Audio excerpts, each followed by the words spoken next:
Hello, everyone. Welcome to a new episode of Explore and Engage with Anam. Thank you for staying connected, and I appreciate you all listening to my podcast. And this is season 9, so I'm in season 9.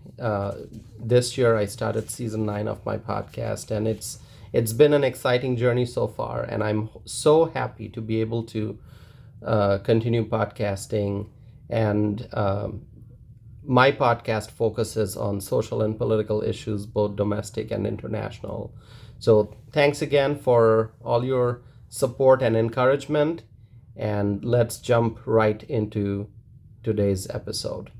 My friends, I just saw the breaking news update that US Senator Tim Scott has endorsed Donald Trump.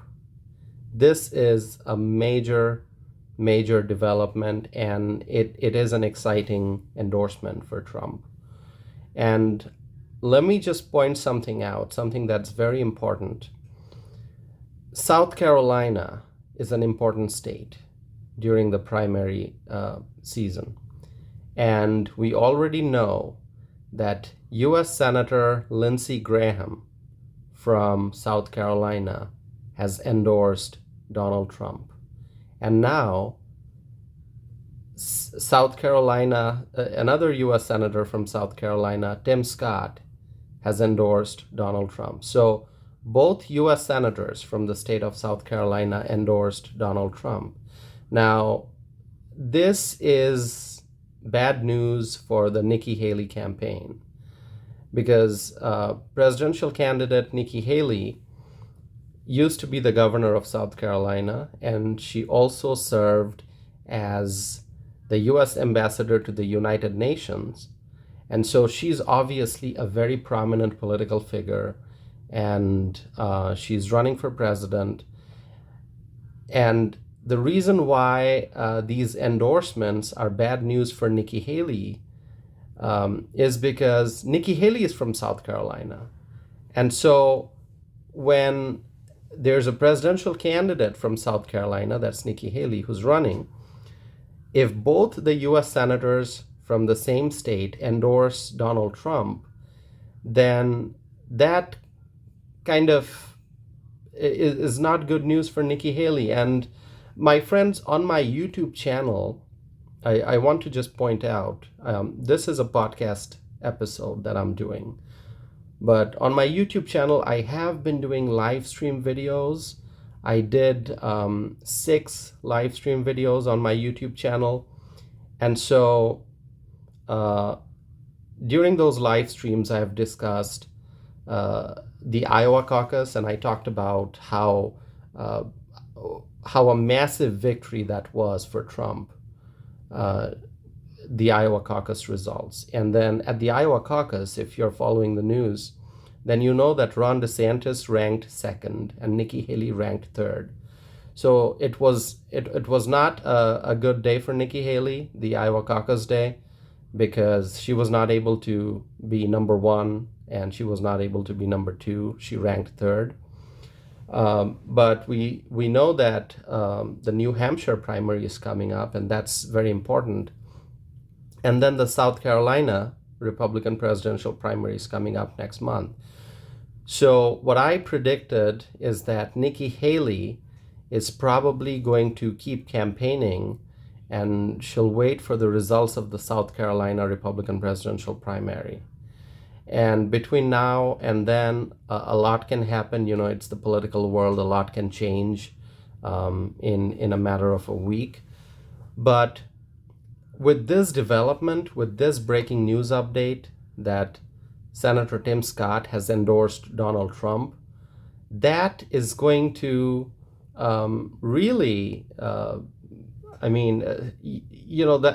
kind of tells me that Trump is going to win South Carolina. I mean, if both Republican US senators from South Carolina endorse Trump, then that sends a strong message to the Republican voters in South Carolina.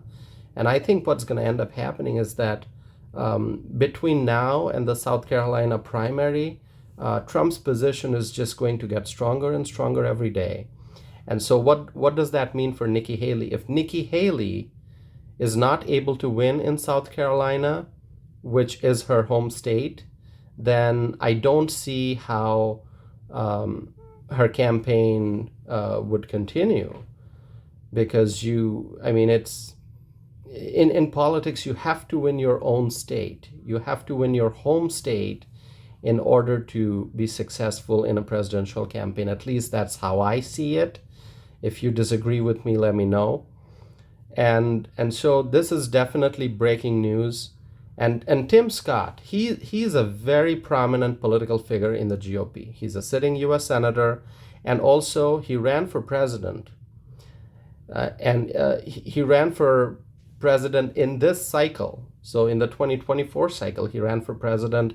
And if you remember, he was also on the debate stage, and he did well during the debates. And then he stepped away from the presidential race, and now he's endorsing Donald Trump. So Trump is getting important endorsements. And let me now talk about Florida. And I've talked about Florida during one of my YouTube live streams. So if you want to check those out, please go to my YouTube channel. Florida, very important state for Republicans. And both U.S. Senators, Marco Rubio and Rick Scott, endorsed Donald Trump. And think about Ron DeSantis. Ron DeSantis is the sitting governor of Florida, and he is running in the Republican primary. And at the Iowa caucus, he ranked second. And the margin between him and Donald Trump at the Iowa caucus, it was significant. So it was he was far behind Donald Trump. Now, after a victory at the Iowa caucus, Trump's position in the presidential race is very strong as we head towards the New Hampshire primary. And both U.S. senators from South Carolina endorsed Donald Trump. Both U.S. senators from Florida endorsed Donald Trump. And Ron DeSantis is from Florida. So in Florida, Ron DeSantis did not get the endorsement from Marco Rubio. He did not get the endorsement from Rick Scott, because both Senators Rubio and Scott endorsed Trump. And so Trump is strong in South Carolina. Trump is strong in Florida. So the momentum is really with him, and he's the front runner clearly, and he's the leading candidate. So let me now talk about what's happening on the Democratic side. On the Democratic side, the name of Michelle Obama is coming up, and some people are thinking that she may find her way into the presidential race. Now the question is it still possible for Michelle Obama to jump into the presidential race, given that we are already in 2024? The first presidential primary for the Democrats is next week in New Hampshire, so it's coming up. And also another name that has been floating in the air is the name of Governor Gavin Newsom. And some people see him as a presidential candidate. Now, is he going to be a candidate in 2024? I don't know, but both Michelle Obama's name and Governor Gavin Newsom's name came up and continues to be mentioned. Both these names are being mentioned still. So could Michelle Obama or Gavin Newsom find their way into the presidential race 2024? I don't know. Could Michelle Obama be on the ticket? I don't know. Could Gavin Newsom be on the presidential ticket? I don't know.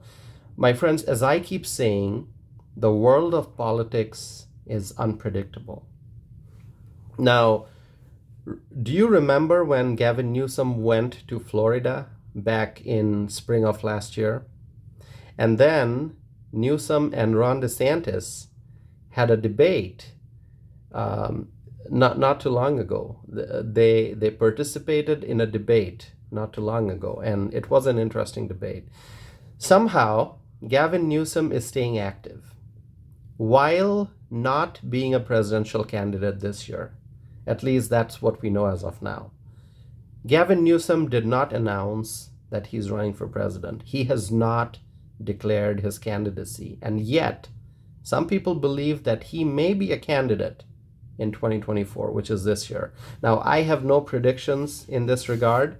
I'm just going to pay attention to what's happening, and then obviously I will be sharing my views, my thoughts, my commentary on my podcast as well as on my YouTube channel. I do know one thing. What I do know is that the Biden administration's policies have been very detrimental for the United States. And here's one thing that's common between Biden and Newsom. Biden has an open border policy. Biden's administration has kept the southern border open. And as a result of that, millions and millions of undocumented immigrants have poured into the United States. Now, Gavin Newsom, the governor of California, he also embraces sanctuary policies. California is a sanctuary state for undocumented immigrants. And so if a voter is looking for a candidate who is going to secure the border and stop the influx of undocumented immigrants, Biden's not that candidate, and Gavin Newsom is not that candidate. Donald Trump definitely is that candidate on the Republican side because he worked very hard to secure the southern border. But Biden is keeping the border open, his administration is keeping the border open, and Newsom also is, as the governor of California, he embraces sanctuary policies for undocumented immigrants. Now, both these politicians, Newsom and Biden, they are not committed to securing our border. Both Biden and Newsom prioritize undocumented immigrants. The U.S. economy is suffering because of Joe Biden's policies. The economy of California is going downhill because of Gavin Newsom's poor governance. Cost of living is very high in California, and the quality of life is not that great. Not for middle class Americans, not for low income Americans, maybe for the super wealthy, super rich. But there's widespread crime.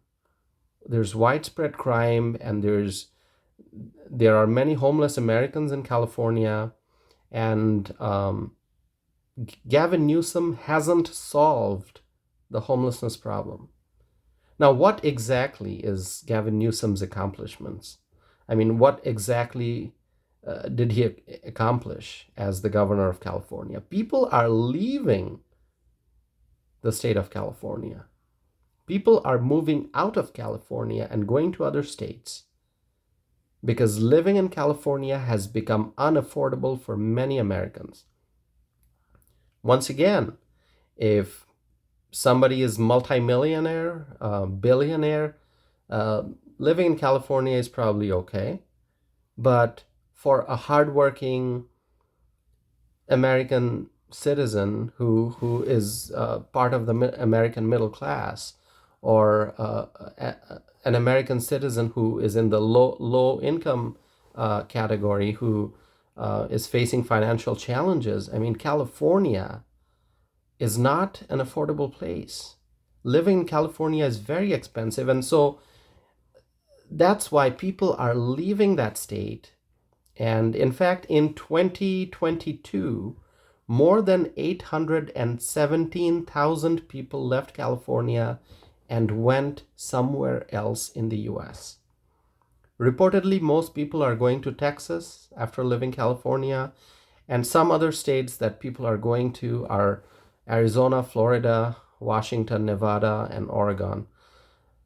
And so Gavin Newsom, as the governor of California, I don't know what his accomplishments are. The state is seeing an exodus. People are leaving.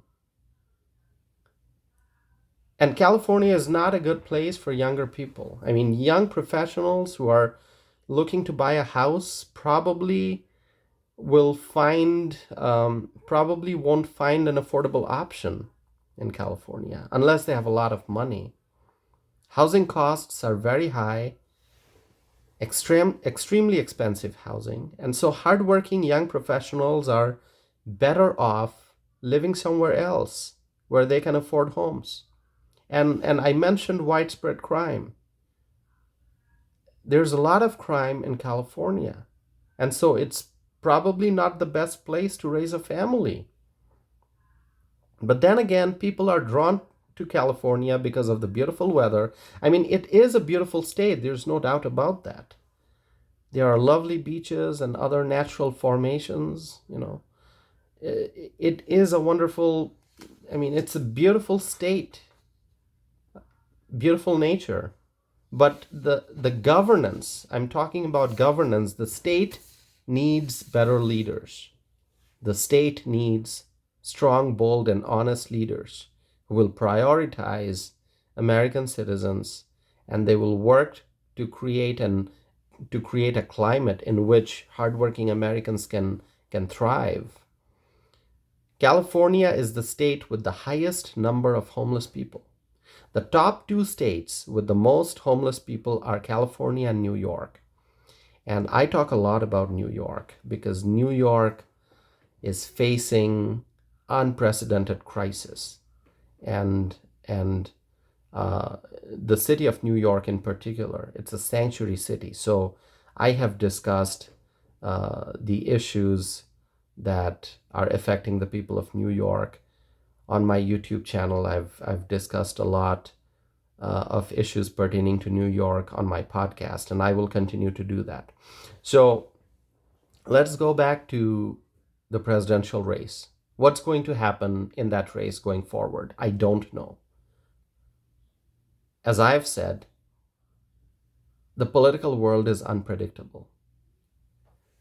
I said during my live stream videos on YouTube, my recent live stream videos, that I think that Donald Trump will be the GOP nominee for president. But I really cannot predict what Michelle Obama and Gavin Newsom's roles will be in the presidential race. Will Michelle Obama and Gavin Newsom find their way into the presidential race? I don't know. I have no idea.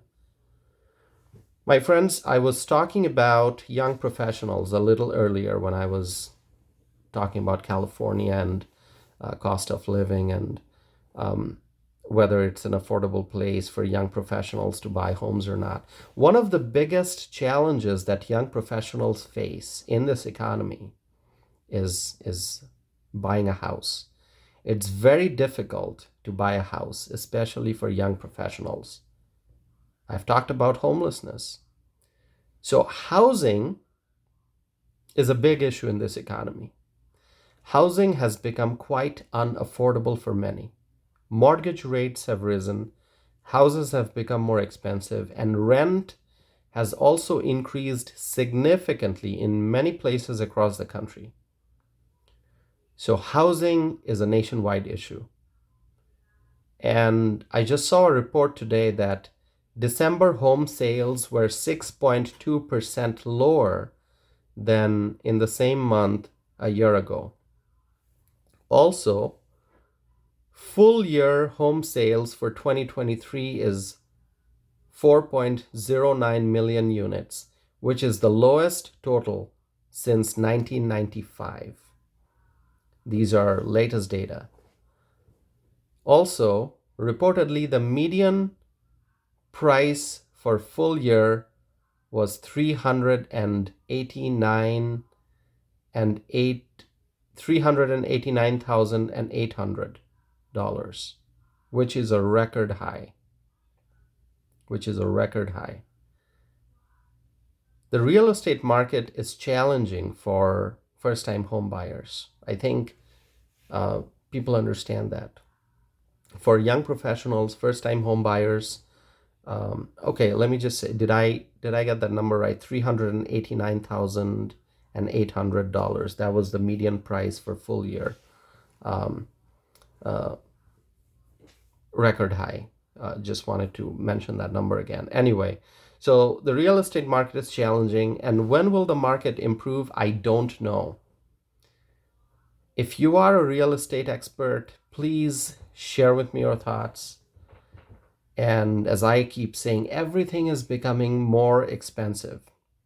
Now let me switch to another update, but this update will also show how things are becoming more expensive over time. The U.S. Postal Service announced that the price for first-class mail forever stamp will increase from 66 cents to 68 cents, effective January 1 of 2024. If you want to send mail, it's now going to cost you more for a first-class mail forever stamp. It may sound like a small increase, but let's not forget, everything's becoming more expensive. And when you add up all the stuff, 50 cents here, 2 cents here, 1 cent here, $1 here, $10 there, $50 there. I mean, when you add these up, then it leads to a big total increase in a person's budget in a month. And that's why many Americans are struggling to make ends meet, and people are exceeding their budgets. My friends, this is the day and age of internet, but even in the day and age of internet, we still use postal mail. It's still an important part of our everyday life. We send letters, we send packages, and USPS is the presence of USPS, United States Postal Service, is important. And there are many people who send letters and packages by USPS, so it's important. And so if the cost of a forever stamp goes up, that affects people's wallets. Let me also tell you that the cost of mailing postcards is also increasing.